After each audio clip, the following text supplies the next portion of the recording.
Hi, my name is Lee Gowan, and I'm the Program Director of Creative Writing at the School of Continuing Studies, University of Toronto.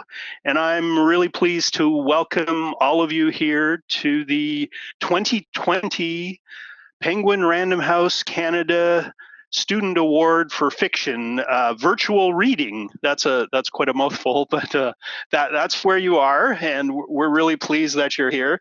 As I was just saying, in the past we've had these events at. We used to do the awards event at the Toronto International Festival of Authors for the last few years, and before that at the Faculty Club, and there was wine and smoked salmon and all sorts of things. So I hope you've brought those yourself this year, because we aren't along with so much this year. We're having to do it from our home. We're having to do it, but at least we can get together in this way. The Penguin. This award is made possible by the generosity of Penguin Random House Canada. 20 years ago, they created the endowment, an endowment that allowed us to give these awards and to produce this beautiful chapbook 3. And for then 10 years ago, they doubled their endowment to $60,000. And with that endowment and the matching funds from the University of Toronto's Boundless campaign, we are able to give prizes of $2,500 for first prize and $2,000 prizes, and publish the 3 winners in this lovely chapbook 3. Which some of you will have copies of. So it's quite an honor, and for many of the writers, it's their first publication. Not always the case, but it's of course always very important to emerging writers, these early publications, and the prize money is also very important. It's a great validation. So we would like to thank Penguin Random House Canada. I'll just tell you a little bit about the award, the rules, that it is open to anyone who registers in a creative writing course at the School of Continuing Studies, University of Toronto. And the deadline, if you're interested, if you're waiting, is usually at the end of May. So you have plenty of time now. You've got 6 months to polish your fiction, and it can be either a short story or a novel excerpt up to 7,000 words in length. So please enter next year, and if you're registered in one of the courses. I think that's it. I think I'm going to next call on our generous donor, our representative. I need to talk about the actual process, which was a little different as everything else this year. We have a jury of industry professionals who read the 10 finalists, and you'll be hearing from those 10 finalists today. We'll start with the 3 winners, and then we'll have the 7 finalists do short readings. And the jury this year was Kelly Deeth, one of our former instructors and a short fiction writer, and Linda Rui Feng, who is a former student of the School of Continuing Studies, and whose novel will be published in the summer of 2020 with Simon & Schuster, which I've heard is now about to become a part of Penguin Random House, the Penguin Random House empire. Apparently, Penguin Random House just bought Simon & Schuster. So I guess Linda's going to be a Penguin Random House writer. And lastly, assistant editor of McClellan and Stewart, Joe Lee, was the 3rd juror, and Joe is going to join us now to bring greetings from Penguin Random House and to talk a little bit about the process he went through in selecting the winners. Joe. Hello, can you hear me, everyone? I can. Yeah. Cool. Hi, and thank you, Lee, and everyone at the University of Toronto's School of Continuing Studies. As Lee said, I'm Joe Lee, and I'm the assistant editor at McClellan and Stewart, which is a division of Penguin Random House Canada. And on behalf of the company, I just wanted to congratulate everyone involved in this entire process. The Student Award for Fiction is approaching its 20th year, and Penguin Random House Canada is honored to not only support the award, but also help get the stories of the three finalists into the hands of our readers. I was chosen to represent Penguin Random House Canada as a juror for this year's award, alongside of Kelly and Linda, two brilliant thinkers and precise readers who I quickly realized were much more qualified than I was to discuss the merits and rationales for all of these stories. And also how lucky for us to be the jurors in a year where absolutely nothing was going on in the outside world. But the pandemic, I think, offered us a unique approach to the juror process. I know for myself, though I spend like much of my workday reading and assessing works from published and non-published writers, and I try to fill my nights reading for pleasure, reading the 10 works that were selected for the jury was a welcome change to the routine I found myself in the middle of the pandemic. As for the selection process, it certainly wasn't an easy one. As the jury, the three of us gathered virtually with Lee, and we discussed which stories were the strongest, which were the most enjoyable, and which ones just stayed with us the longest. And it definitely wasn't a consensus. It was during the course of our conversation, I know my own readings and interpretations of certain stories, they changed. And for that, I want to thank both Linda and Kelly. It was my pleasure to be a part of the jury with the two of them. I also want to thank Lee for bringing us all together, and to the 10 students whose work I had the privilege to read. Although we're here to recognize the three honorees, it honestly could have been any of the 7 other stories and excerpts that we read that made it into the chapbook. As a young editor, I'm always on the search for emerging talents, and I feel honored to have been given a sneak peek at some of the names that will surely dominate the Canadian publishing landscape in the coming years.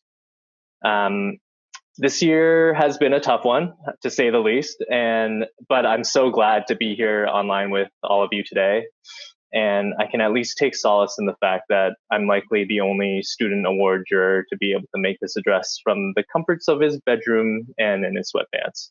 So thank you. Thank you, Joe. Yes, it was quite unusual, and usually we get the jury meets at the faculty club for a wonderful lunch. So the jury missed out on that this year as well.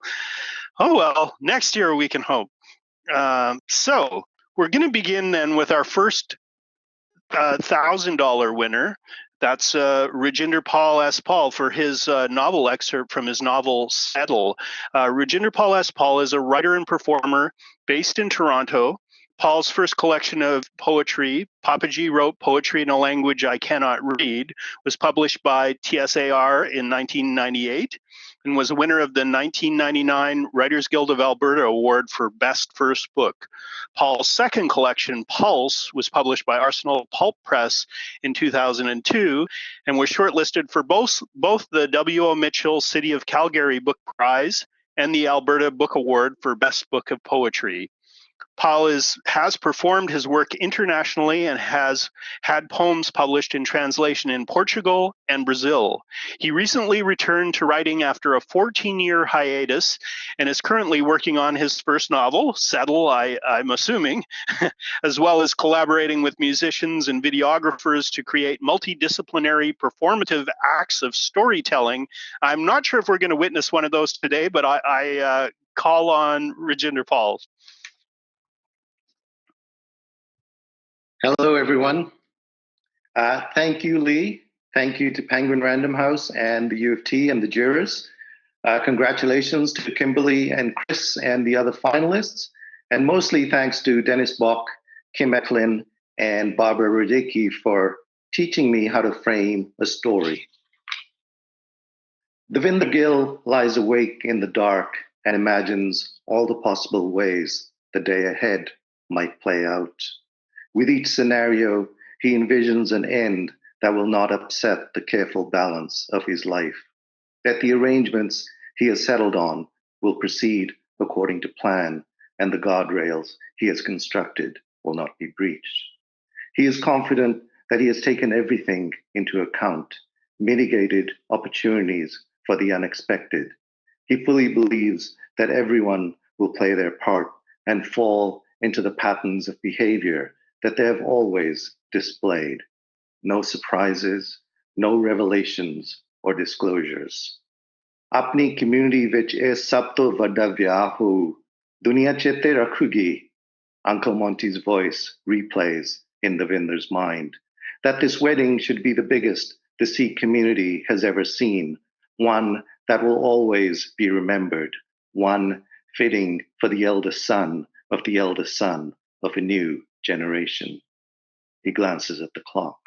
It is almost time to wake up. He sits up on the side of the bed and turns off the alarm, so the musical jingle will not wake Kuldeep, who is sound asleep next to him. Without turning on any lights, he removes his pajamas and chooses items from his assortment of frayed old running gear. Today's selection is black soccer shorts and a faded, tragically hip t-shirt. He clicks shut the cracked and worn rubber strap of his Casio watch. These are the long days of late June, and in the morning light seeping through the edges of the curtains, Devinder can make out the silhouettes of the clothes that drape on hangers over the top edge of the wardrobe and the door of the ensuite bathroom, reminders of the day to come. His new navy Armani suit, the elaborately embroidered peacock green salwar kameez for Kuldeep, and the miniature brightly colored lengas for their two daughters. Everything has been ironed and organized by Kuldeep for today's wedding ceremony and reception. In silence, Devinder closes the bedroom door behind him and walks down the hall to the freshly painted upstairs bathroom, bright yellow walls and a blue ceiling with puffy white clouds. He wets a face cloth and begins to clean himself, spreads the cloth wide across both hands and rubs his face vigorously. He folds the cloth and wipes under his armpits, then stretches the waistband on his shorts to scrub around his groin, throws the towel into a laundry basket filled with his daughter's clothes. He brushes his teeth and finger combs his hair, scratches at the gray stubble on his chin. Before heading downstairs, he looks into his daughter's bedroom.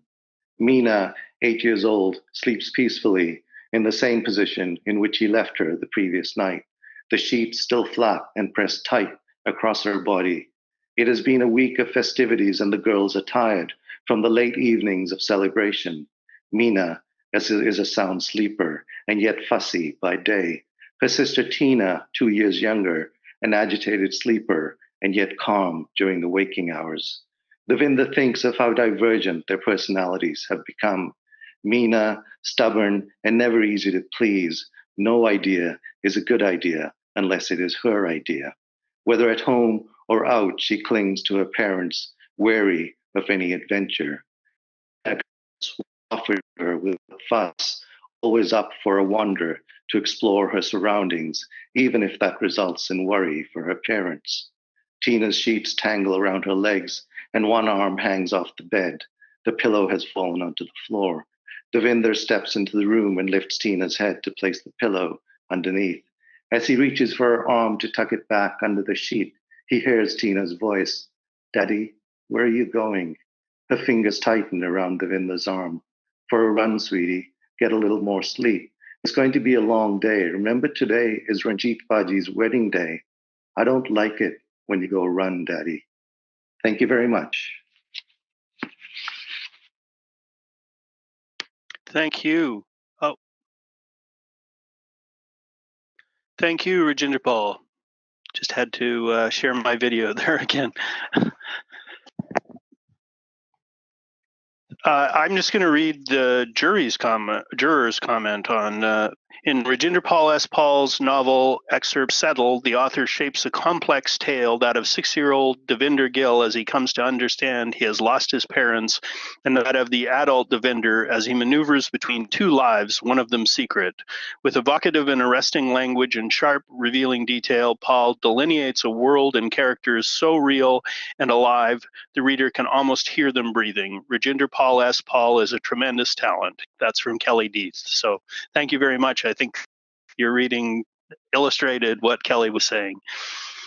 So next up, we have Chris Pickrell. Am I pronouncing your name properly, Chris? Pretty close, Pickrell, but Pickrell's all right.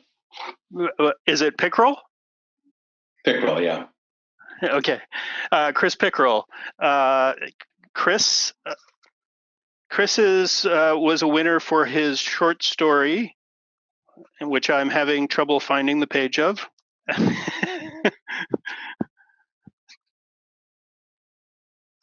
I had this all figured out, and now I have lost the page.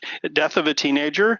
And here is his bio. Chris Pickrell is a naturopathic doctor, herbalist, and professor of botanical medicine and Chinese medicine at the Canadian College of Naturopathic Medicine. He is the author of the textbook Advanced Botanical Prescribing. Chris lives and works in downtown Toronto, and he's going to read to us today from Death of a Teenager. Go for it, Chris. Thanks very much, and thanks everyone that was involved, and congratulations to everyone. A real pleasure to be here. As you probably guessed from my bio, this is my first publication, my first ever reading. I'm pretty excited to share with you. They walked on and left the teens behind. Hadrian led them closer to the ocean, down to where the sand was damp with waves. "I want to get wet," she said. She walked to the water without him. The sun was hot on his face, and he was not wearing sunglasses. His eyes were working hard against a squint, and he reached up to smooth his skin that was starting to show wrinkles when he smiled. Pharrell took a deep inhalation, held it, then exhaled everything. Each breath left him as a year of his life, 30 exhalations swept away by the seaside breeze as though they had never happened, hadn't any meaning. As the clean ocean air filled his lungs, he felt a sense of freshness return to him. He had come here to change and at last believed perhaps he could. Hadrian was ankle deep, jumping over the waves. Sun sparkled in the splashes on her wet legs. Pharrell saw she was not a good jumper. Instead of using the power of her muscles to lift her into the air, she kicked her legs out behind her like she was getting them out of the way. From the circle of teens, there was some commotion. Pharrell could not understand their words, but heard the escalation of concern. He suspected one of them had sprained an ankle, but he did not turn to look. He joined Hadrian in the warm water, and the sound of the surf washed away the drama behind him. The waves were large and loud, but broke several meters from the shore, allowing the foam to splash harmlessly over their feet and shins.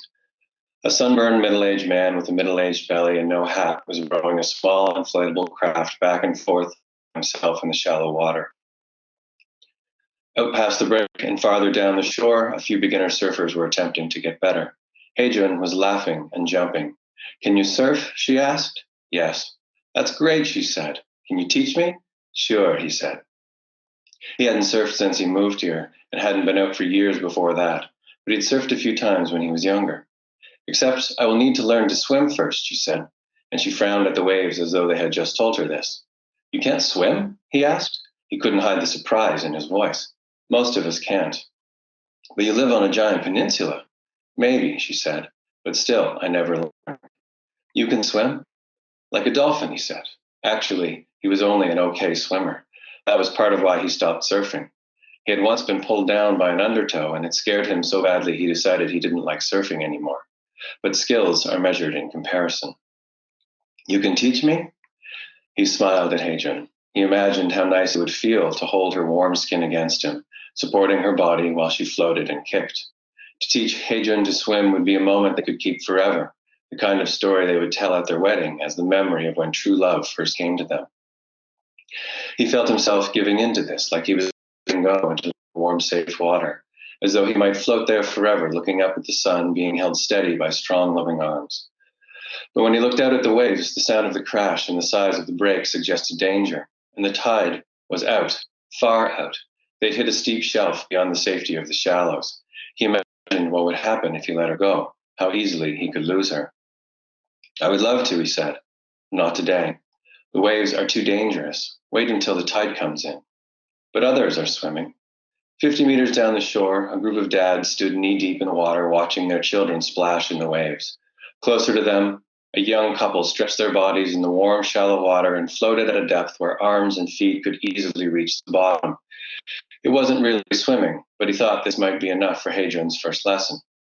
He looked back to the beach. There are no lifeguards here, he said. Hadrian jumped a few more waves, and Farrell thought it looked like she was stomping them down. He could see she was disappointed. He thought maybe she wanted a reason to take off her shorts and tank top so she could show her bikini. Most of the women at the beach were wearing one-piece bathing suits and baggy t-shirts. He looked again at the water. Maybe we could try. Hadrian clapped her hands and jumped in the air and said, "Oh boy!" She ran to him and gave him another hug. Already she was taking off her tank top and undoing the button of her jeans shorts. She ran back to where the sand was dry. "Come on," she said. "We can leave our things here." Farrell left. He was certain he was in love. He walked toward her. Her face, her whole body, held the expectations and promises he had felt coming for so long.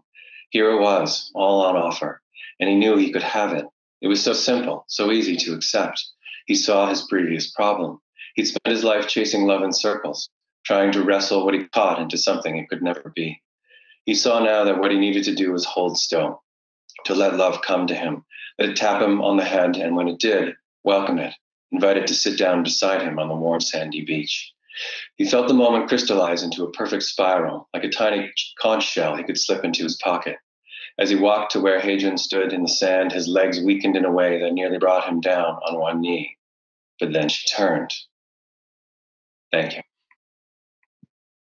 Thank you, Chris.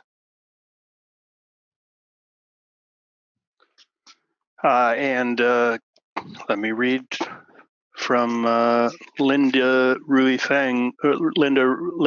Feng's juror's comment. Through the point of view of a flawed protagonist, Chris Pickrell's Death of a Teenager explores the underlying meaning of adulthood and indeed the architecture and fragility of masculinity. The insight it imparts is devastatingly incisive. We are given a glimpse of something through a crack that only opens for one fleeting moment. Throughout, the author deftly makes use of the most compelling features of the short story form.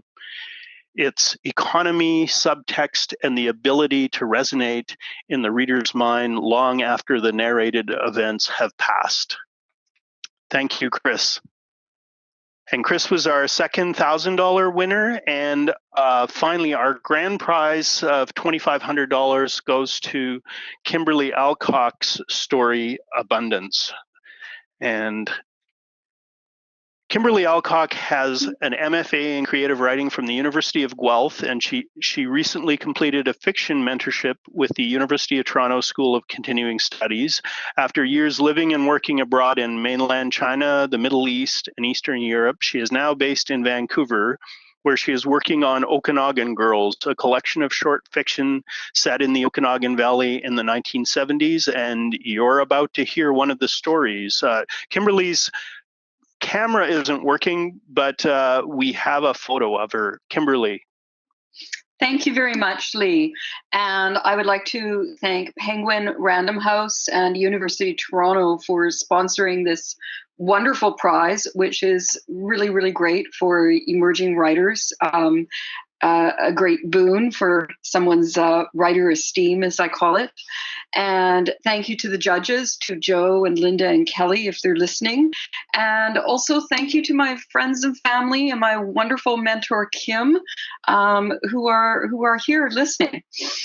So my short story is called Abundance. It is from a collection of linked stories that I'm working on, nearing completion. Any day now. And if you hear any strange noises in the background, that is a small furry creature that lives in my small abode. Abundance. Caleb crouches low, hands on the squawking crow, He snaps its neck, stands, drops the bird. I run. I tear through the orchard back to the graveled road between the school and the farm. My tweedied lunchbox bangs my thigh. A yellow car sprays gravel, stops. A woman gets out of the car. I have a photograph, but even without it, I would still recognize her. My mother, my real, true mother. She bends down to catch me, and I wrap my arms around her, breathe in cinnamon and cigarettes. She bends her head to mine. We are eye to eye, hers green as the dark leaves on an apple tree. It is a sweet September, warm still, with the sky holding tight to its summertime blue. The trees in the valley are lush with fruit, and the tree branches submit to the weight of abundance. We stop by an orchard and scavenge spartans that have fallen to the grass. Some apples are bruised, but my mother says that doesn't matter. We eat around the bruises, the worms too.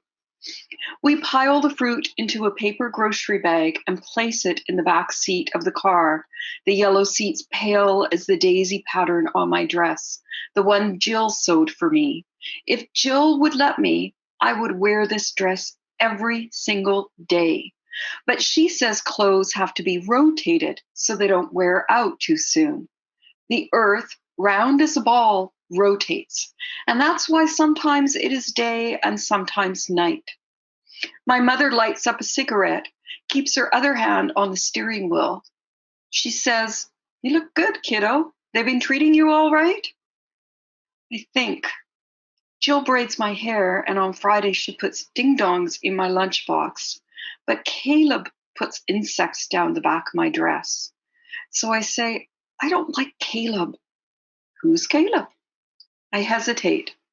Dan and Jill said Caleb is my foster brother, but brother is the wrong word. I say, "A boy who lives there. He puts spiders on me." Jill says it's because he secretly likes me. That's how boys show they like girls. They scare them. That's a lie. She smacks the steering wheel. My stomach quivers. Lying is bad, and Jill doesn't lie, but I don't think Caleb likes me. My mother reaches down, rummages in another paper bag between us, and pulls out a tape that she slides into the 8-track player. They say our love won't pay the rent. Before it's said, our money's all been spent. I know this song. Sonny and Cher sing it on TV on Sunday nights. "You look like Cher, but prettier." She laughs. "You think so?" "Yep." I nod. "Thanks, kiddo." She tosses her hair from front to back of her face. "I want to be like her, like Cher, you know. That's what I'm doing in Vancouver. Acting, singing." "They said you were sick." "What? Who said that?" "Jill." Her mouth goes tight, like the teacher at school. My stomach trembles. Jill doesn't know shit.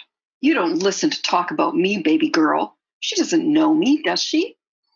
I fiddle with a hand on my lunchbox and look at Tweety singing. The notes bubble outside his smiling mouth. Tweety is always happy. He doesn't get mad and yell. I don't want my mom to yell. Does she? No, I whisper. Something inside me sinks. I am a snail pushed outside its shell. Squish. Okay, she nods. That's right. Nobody knows anything but us. Just you and me, okay? Okay, just you and me. She says it quieter now, like she's talking to herself. And then she turns up the volume on the stereo.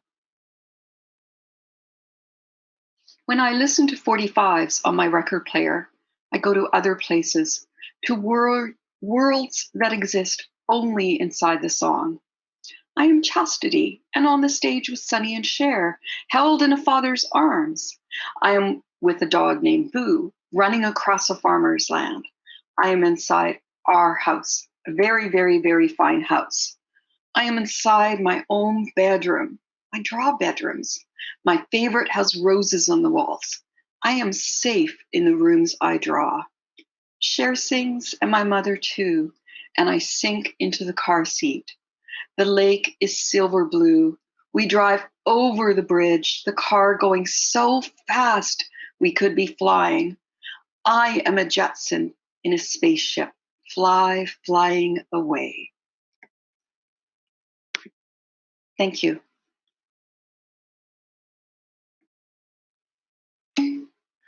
Thank you, Kimberly. And I will read from Jolie's comments, who you met earlier in the reading. Jolie says, in Kimberly Alcock's Abundance, the reader is taken on an unforgettable and harrowingly tragic journey that delves deep into the gritty and unsavory side of Vancouver. The mother-daughter dynamic is certainly where this writer shines, as the sheer amount of development in such a small space is quite astounding. Put simply, this writer hits on so many levels. You can smell the sourness of the car, the heat of the home, and the tension in the closing scenes is palpable. An outstanding work of short fiction. So congratulations, Kimberly. Thank you, Lee. Thank you so much. And thank you to all the lovely comments that are coming in too. Just wonderful to hear them, just to read them. All right, so those were the 3 winners this year. And now we're going to hear from the other 7 finalists, short readings. Well, maybe, I'm not sure if we're going to hear from all 7. First, we're hoping to hear from Nicole Connolly. I don't know if Nicole was able to make it. She was having internet problems earlier. I'm just going to read her bio at any rate. Nicole Connolly was born and raised in Newfoundland and now lives in Goa, India, where I guess they're having internet problems today. Before moving to India, Nicole worked as a lawyer in downtown Toronto. Although her writing often reflects and examines the cultural differences between East and West, she still believes that the shift from Newfoundland to the cosmic chaos of India in many ways was an easier cultural adjustment than a Newfoundlander acclimatizing to life in the center of the universe, Toronto, Canada. So, Nicole, are you here? I don't think so. That's unfortunate, but I guess one of the things that this highlights, and I guess Kimberly's reading as well, is how many of our students are online students. Of course, everyone's online this year, but we do get students from all over the world. And anyone who registers in one of our courses is eligible to enter the contest. So, next, and Nicole's story was Have Done with Childish Days, and I didn't mention this, but Kimberly's instructors included Kim Eklund. Well, that's the only name I have here. Rajinderpal included Barbara Decky. He mentioned them, and Chris Pickrell took a class from Dennis Bach. Nicole took classes from Elise Friedman and Carrie Lee Powell. And our next reader is MJ Graham. Her story is Winter Comes. She took a class from Ken Murray. And MJ Graham enjoys a successful career as a senior manager working in communications in Holland, or enjoyed working in Holland, Italy, England, Australia, and Canada. She then completed a master's degree in medical anthropology at the University of Toronto and worked in international development in Papua New Guinea, Vanuatu, Fiji, East Timor, Sri Lanka, Pakistan, and Myanmar. These days, she is happily living in Toronto and exploring her creativity through writing. MJ Graham. Hi. Like everyone else, I wanted to thank Penguin Random House and the jury and Lee for putting this together. It's very encouraging, I have to say. And I'll just warn you, this was the first short story I've ever written, so I was really pleased to make a short list. I'm just going to start in the middle. The story is called Winter Comes. Tuesday had started out like every other day for the past year. Diane's waking thoughts were of Michael, or rather of what Michael wasn't. He wasn't lying next to her as he had for most nights for more than 10 years. He wasn't going to bring her coffee, hold her hand, make love with her, laugh at her stories, or sit at the kitchen counter sipping wine while she cooked. Her best friend was gone, and he was never coming back. What hurt the most was that within 6 months of their split, Michael was newly in love with an unprepossessing 23-year-old girl, only 3 years older than his own daughter and more than 35 years younger than either of them. Diane's friends had told her about it in mournful, slightly hushed tones over lunch or glasses of wine because they thought she should know. After drinking her morning coffee, Diane found herself walking to Michael's house. It wasn't a conscious decision. Her mind was strangely blank. It was almost as if something or someone had taken possession of her body. She vaguely wondered why she didn't feel frightened, but she didn't. It was a relief. She was like a kite that had broken free from the string that bound it to earth.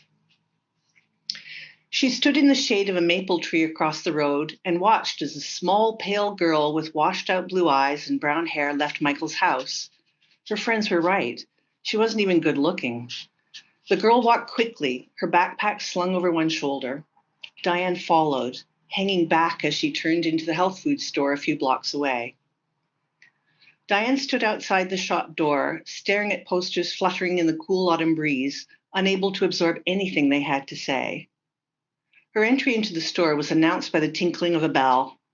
She scanned the surroundings, meandered down narrow aisles of crowded shelves, inhaling the dense odors of exotic incenses, damp wood, toasted spices, and overripe fruit, until she spotted the girl coming out of a storeroom door. She was wrapping a black apron around her slight body.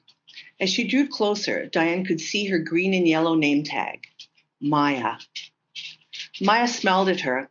"Is there anything I can help you with? Are you looking for something in particular?" Diane realized she hadn't thought this through. She had no plan and no idea what she intended. She held her breath for a moment. "Moisturizer," she said. Maya said, peering intently at Diane's face. "Follow me." Diane trailed Maya towards the front of the store. They stopped across from a large display unit crowded with colorful jars and metallic tubes. Maya selected a white jar with blue and gold lettering and handed it to Diane. "This," she said, "is really great for aging skin. It will really help you to have a better complexion." Maya seemed positively and unreasonably chirpy, oblivious to the potential for insult in her sales pitch. And she had good skin. Maybe she was using this moisturizer. "Thank you."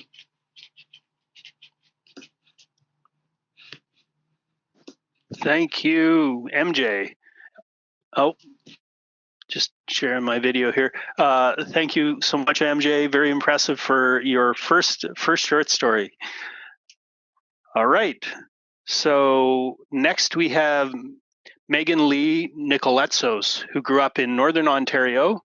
She has a master's degree in information from the University of Toronto and currently works at the university as a library technician. And her entry was a novel excerpt called Spectre of Tifra, and her instructor was Bianca Murray. Megan.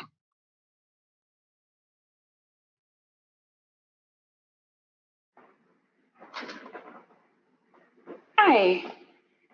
So thank you, Lee. Thank you to Penguin Random House also and the jury for the chance to be here today. I also wanted to thank Bianca for her fantastic class. As a new writer, I just gained so much from her teaching. So this excerpt is from the beginning of my novel. After nearly a month at sea, Maura Wilsley arrived in Tifra carrying nothing but a letter from a dead boy. She staggered off the steamship and onto the pier, where the cold wind stole the breath from her mouth. She had waited for the other passengers to disembark ahead of her, and now she stood alone and shivering, glaring at the city at the end of the world. It hardly deserved to be called a city. At the end of the pier, black and gray stone buildings sat buried almost to their eaves in snow. Most were squat piles with tiny windows to keep the heat in. Many had lopsided walls or crooked roofs. They were newly built, but the construction had been hasty. Aside from the dock she stood on, she didn't see any other structure made of wood. Even along the shore, where the bay stretched out to the east of the city, there were no trees, no plants of any sort, just more snow and rock. Maura winced as the glare of the sun reflecting off the bank stung her eyes. Everywhere she looked, the world was gleaming white. Using her hand as a shield, she was able to lift her gaze. She exhaled slowly, trying to make sense of what she saw. The road that led up from the docks into the city proper, where it was nestled at the base of a rocky hill, was bright red. Rivulets of blood-red water flowed down to the ocean, painting streaks through the snowbanks in their path. The city was bleeding. Just the iron in the dirt, girl. A warm day like this, the snow starts melting and the color comes out, said a man who appeared at Mora's side. He had a wrinkled, weathered face and carried a large bag on his back. Apparently, she was not the last one to leave the ship after all. Mora frowned, embarrassed to have been so obviously struck by the strangeness of the city. There was something wrong about the man's explanation for the color, but Mora couldn't figure out what it was.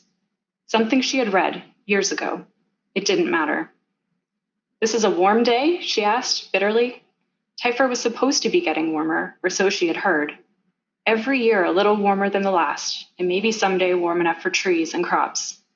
Given that, she thought her warmest coat would be more than enough, but the wind ripped through it as if she were naked.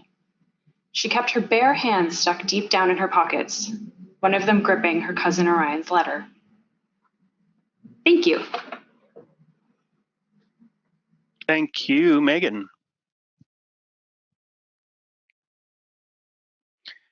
And next up, we have Pandora Richardson, who actor, narrator, writer. She moved back to Toronto after 30 years in the USA. She studied acting at the Neighborhood Playhouse School of the theater in New York City and graduated with honors from City University, New York City. And her story, Paradise, was a finalist. Her instructors were Mary Patterson and Andrea Thompson. Pandora. Hi. Thank you. Am I on now? Am I on now? Is this me? You are on now. Oh, okay. Sorry, I'm so bad at this computer stuff. Okay, thank you very much. I'm really excited. I was saying to Lee, it was such a depressing time, and it was so great to get his email that I'd been one of the finalists. So, thank you very much for including me. And this is from somewhere in the middle of my story, and I'm reading it from my paper, so I hope I can see. It's getting dark. Okay. He will stand in the doorway, all tall and dark and handsome, all smooth-shaven and aqua-velva scented, all blue-eyed and cleft-chinned. He'll stand there for a moment while my mother walks toward him, trying to smooth her hair and remove her apron all at the same time. She was not expecting him, has learned never to expect him. He flashes her as all-American, you can count on me, good old Tennessee boy grin and drawls, Meggie baby, I'm home. My father is the only person on earth who calls my mom Meggie. She will try and look furious. She will remove her shoe like she is chasing off a stray dog, like he is vermin, not fit to set foot in our house. But he will sidle up to her. He'll catch her raised arm by the wrist. He'll lower his head as if to whisper a secret in her ear, and his lips will graze her neck. He'll lift her up in his arms and remove the weight of the world from her shoulders.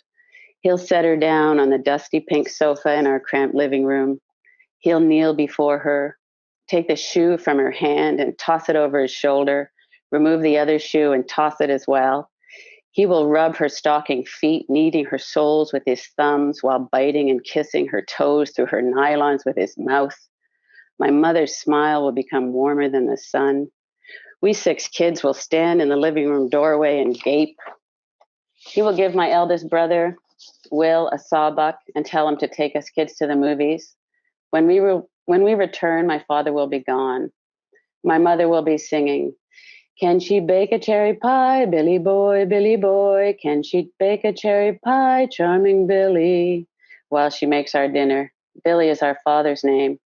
She can bake a cherry pie in a wink of an eye, but she's a young girl and cannot leave her mother. She will be happy and gay and want us to act out every scene from the movie. Will and Jack and Russ will stagger around pretending to be drunk like Lee Marvin and Cat Ballou. They will fire index finger and thumb guns at each other. The fragile walls of our decrepit row house in downtown Toronto will tremble as we crash to the floor, delirious with laughter, intoxicated by our mother's good spirits. But by the time she's finished clearing the kitchen, her smile will have dried up with the dishes. For many days after his visit, she will stare off out the window like the wives of sailors who have lost their husbands to the sea. Thank you. Thank you, Pandora. And well, I don't know if I need to share my video, but thank you so much, Pandora. That was great. Trish Sissons is our next finalist. She's a writer, marketer, and podcast producer who has also been known to farm on occasion.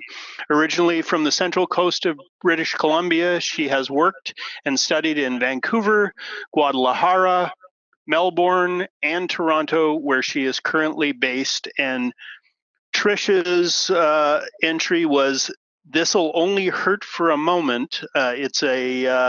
It's a novel excerpt, and her instructor was Michelle Basilier. Trish Sissons. Thank you, and thanks for running the contest. As everyone else has said, it's been a real highlight for the year, as was taking class with Michelle. So I'll be reading a coincidentally very seasonal section from my piece. I've heard that there are families who enjoy getting together around the holiday season to make lefse. There are, allegedly, mothers and daughters and grandmothers who look forward to doing this every year. I can only assume that if these families do exist, which I am not frankly ready to concede, then they must be in a different, faraway Norwegian immigrant conclave, because I certainly don't know of any in Bella Coola. My best guess is that they must be in Minnesota. Making lefse is work, and the labor is our birthright. We are told it is our filial duty to remember all of the blood and sweat that went into establishing our families here by perspiring into a bowl of leftover mashed potatoes in an effort to make something good come of it all. No need for a pinch of salt in this dish. If you're doing it right, the seasoning comes from your sweat.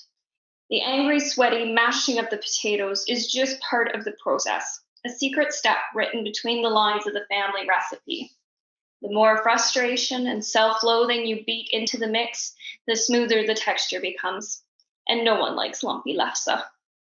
Lefse is a Norwegian Christmas treat. It is a potato flatbread made of meager ingredients, served with enough sugar, butter, and cinnamon to cover the angst. The making of lefse is supervised by the family farmors and mormors, fathers, mothers, and mothers' mothers, and they are firm overseers of the production line. With lefse, you are rewarded for your labor. Every ounce of effort put into making it improves the taste fivefold. It might be one of those feats of mental gymnastics, like when you do manual labor, then your plain chicken dinner tastes like a divine gift. Or it might be the butter and sugar. It's hard to say. I'd not been home for Christmas in 5 years, 5 calm years, without flour in my hair, potato in my fingernails, or achy arms from flapping tea towels at the plume of smoke that would inevitably form and make its way from the griddle to the smoke detector in the next room. Those 5 Christmases were quiet without my mom catastrophizing over a rolling pin under my mormor's hypercritical eye. But as I stood in the kitchen that night, watching my mom become more and more agitated, reorganizing the pans and dishes with more clanging than was truly necessary, I wondered if those 5 years had actually passed. Had I ever really left? Thank you so much. Thank you, Trish. That was maybe I will try to make lefse this Christmas. We'll see. Okay, that would be great. All right. So our next finalist is Wendy Younger. When not busy with her scientific research at Sick Kids, Wendy Younger can usually be found taking an SCS course. Another excerpt from her not yet published novel, The Book of Samuel, was selected as a semifinalist for the Literary Manhattan GeoLit contest, and additional excerpts have been published in the Jewish Literary Journal and CJN Literary. Her nonfiction has appeared in in Adirondack Magazine and the Appalachia Journal. Her short story, Where the Trail Ends, was selected for this collection, for the collection New Wilderness Voices. And it is the book of Samuel that Wendy will be reading from today. And her instructor was Terry Follis. Wendy Unger. Great, thank you. So I hope you can hear me okay. I know my video is a bit glitchy, so I apologize for that. I want to thank the School of Continuing Studies for all the fabulous writing courses they offer, most of which I think I've taken by now. I want to congratulate all the finalists, and I want to thank the judges for their excellent taste. So this is an excerpt from my not yet published novel, The Book of Samuel. I parked my car across from Bubby Tilley's duplex and shut off the engine. I sat for a moment, not moving. Why does sitting in parked cars feel so safe? I looked into the rearview mirror, adjusting the angle to see my face. My eyes stared back at me, tired, brown. Did I really look like that? That thin? That old? Was I ever beautiful? Ken once thought so. Small lines started at the outer corners of my eyes and slanted downwards toward my mouth, carving deeply into my cheeks.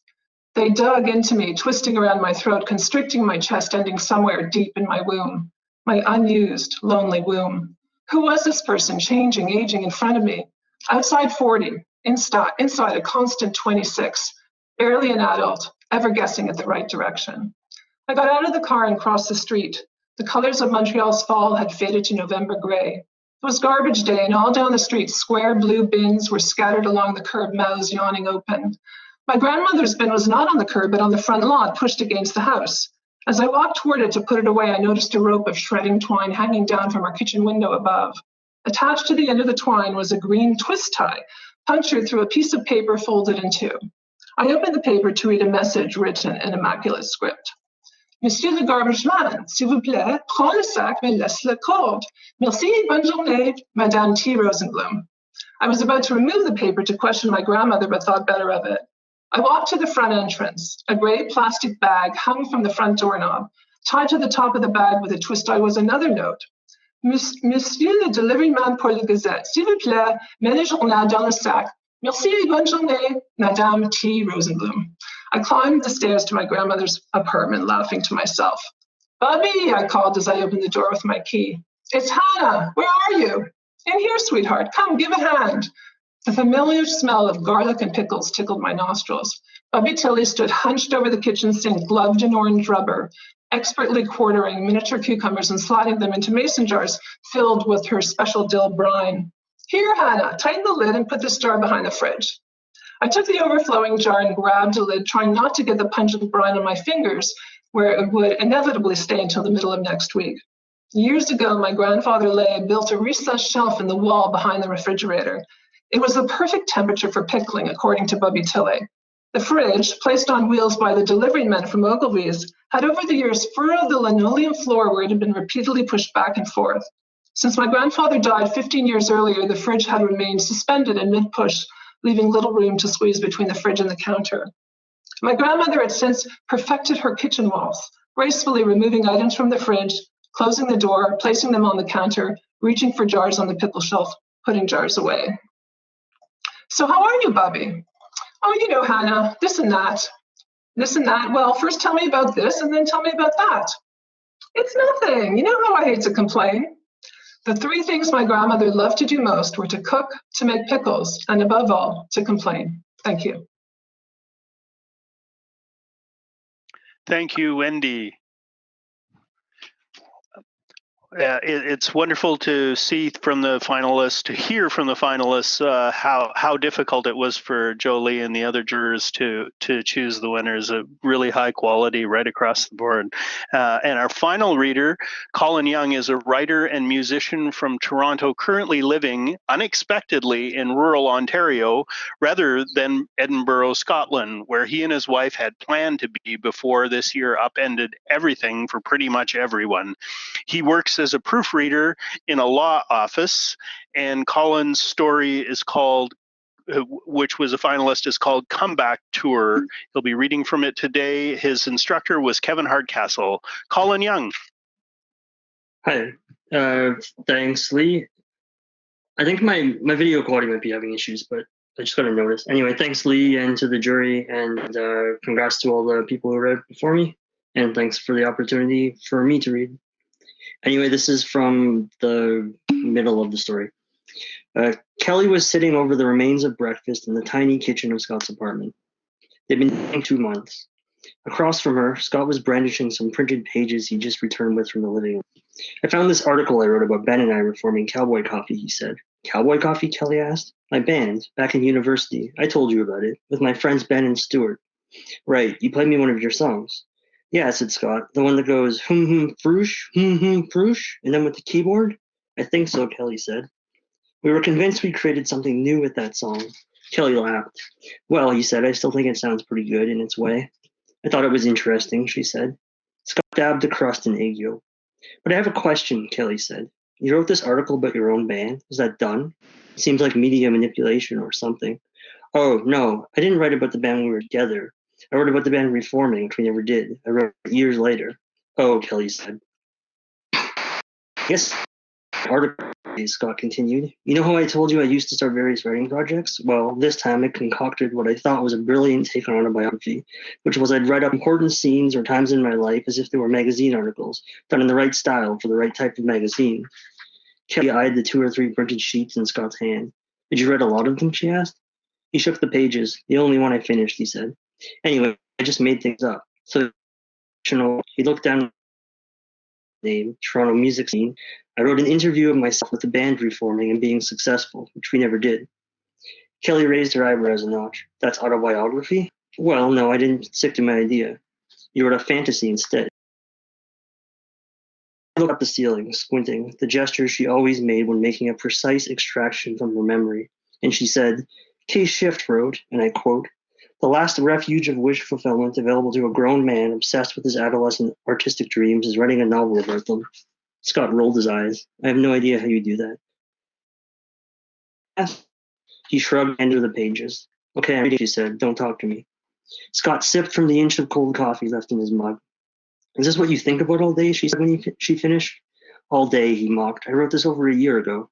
Are you still in touch with these guys? No, I emailed them back when I was emailing people, but Kelly interrupted. Back when you were emailing people? Yeah, another phase.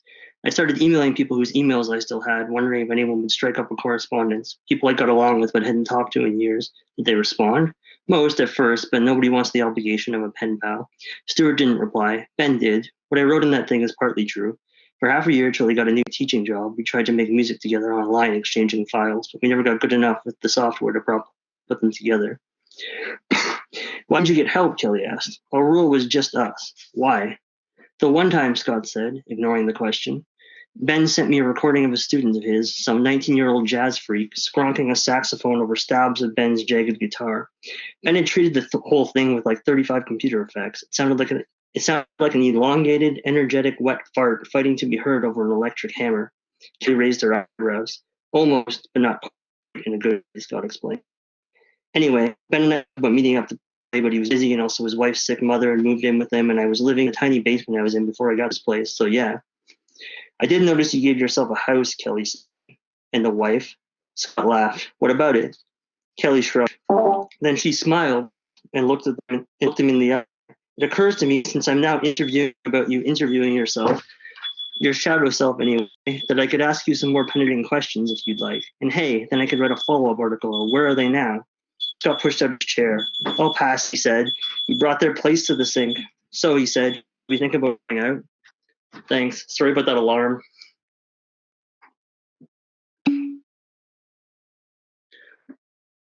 Right, Colin, was that the end? Yeah. Sorry, Okay, there was an thank you. alarm unexpectedly going off, and it really threw me off, but yeah, that was it. Okay, well, thanks very much. It's good to have an alarm to tell you when the reading's over. Thanks so much. And thank you to all of the readers. I just want to double check if Nicole was able to make it. Is Nicole here? I don't think so. So that's too bad we didn't get Nicole to join us from Goa, but I'm so pleased to hear from the other 9 readers. And I want to thank all of them. I want to congratulate the winners once again.